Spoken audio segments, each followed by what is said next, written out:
बिस्मिल्लाहिर्रहमानिर्रहीम। Lecture number 6 के अंदर हमने हाइब्रिडाइजेशन को डिस्कस किया।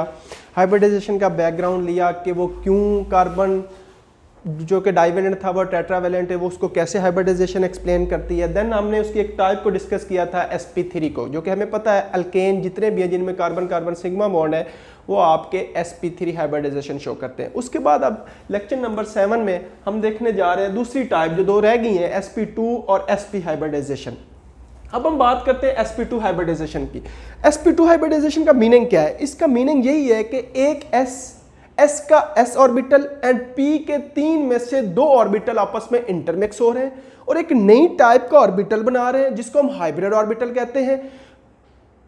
अब वो कौन शो करते हैं, वो क्या होते हैं, उसको हम डिस्कस कर रहे हैं। अब जरा देखते हैं, जब हम sp2 हाइब्रिडाइजेशन उसके अंदर s जो होता है उसका 33% करैक्टर होता है, जबकि p ऑर्बिटल के 66% करैक्टर होता है। हम कार्बन की इलेक्ट्रॉनिक कॉन्फ़िगरेशन सेम वे में ग्राउंड स्टेट पे लिखी, देन एक्साइटेड स्टेट पे।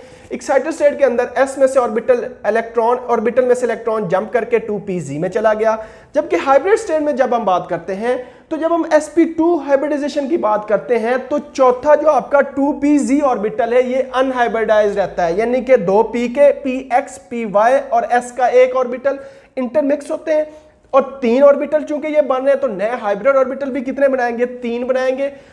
इस वजह से हर एक का नाम पड़ जाता है sp2 ऑर्बिटल sp2, और ये क्या है, हाइब्रिड ऑर्बिटल है।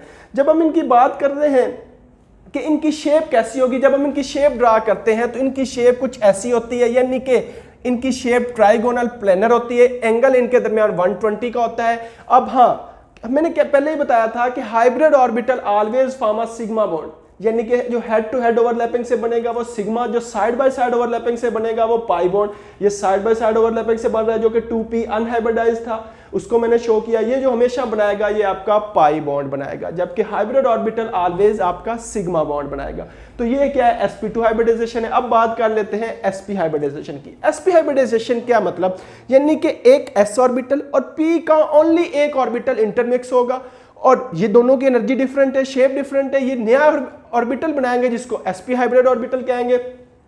जब इनकी बात करते हैं तो इनमें s जो होता है वो इस हाइब्रिडाइजेशन में 50% करैक्टर होता है, जबकि p का भी 50% करैक्टर होता है। जब हम इलेक्ट्रॉनिक कॉन्फ़िगरेशन लिखें सेम वे में कार्बन की तो हम वैलेंस शेल की मेंशन करते होते हैं, क्योंकि हमारा लेना देना वैलेंस शेल के साथ होता है, वैलेंस शेल में ऑक्टेट को कंप्लीट करना होता है, तो हमने मेंशन की। और एक्साइटेड स्टेट के ऊपर हम लिखें तो हमें क्या होता है, s में से एक इलेक्ट्रॉन जंप करके 2pz में चला जाता है। जबकि हाइब्रिडाइजेशन की बात, जब आप हाइब्रिड स्टेट की बात करते हैं तो जब sp हाइब्रिडाइजेशन की बात करते हैं तो हम ये कहते हैं कि ये जो 2py और 2pz है ये अनहाइब्रिडाइज्ड रहते हैं और px और s जो होते हैं आपस में इंटरमिक्स होकर ऑर्बिटल बनाते हैं, नया ऑर्बिटल बनाते हैं जिसको हाइब्रिड ऑर्बिटल कहते हैं। इनकी एग्जांपल क्या है, अल्काइन, यानी कि जिन कार्बन में जिधर भी ट्रिपल बॉन्ड होगा उधर हर कार्बन के एटम की हाइब्रिडाइजेशन sp होगी। उसकी ज्योमेट्री जो होती है वो लीनियर शेप होती है, एंगल आपके पास 180 का होता है। अब बात कर लेते हैं इसकी कि ये बॉन्ड बने हुए कैसे बनते हैं। ये जो pz आप मैंने शो किया 2py और 2pz ये आपके क्या बना रहे हैं, पाई बॉन्ड बना रहे हैं। चूंकि मेंशन करें तो अल्काइन के अंदर 2 पाई बॉन्ड होते हैं, एक सिग्मा बॉन्ड, ये कार्बन कार्बन में सिग्मा बॉन्ड है और ये हाइड्रोजन और कार्बन के अंदर सिग्मा बॉन्ड है, तो ये मैंने हाइड्रोजन को मेंशन किया।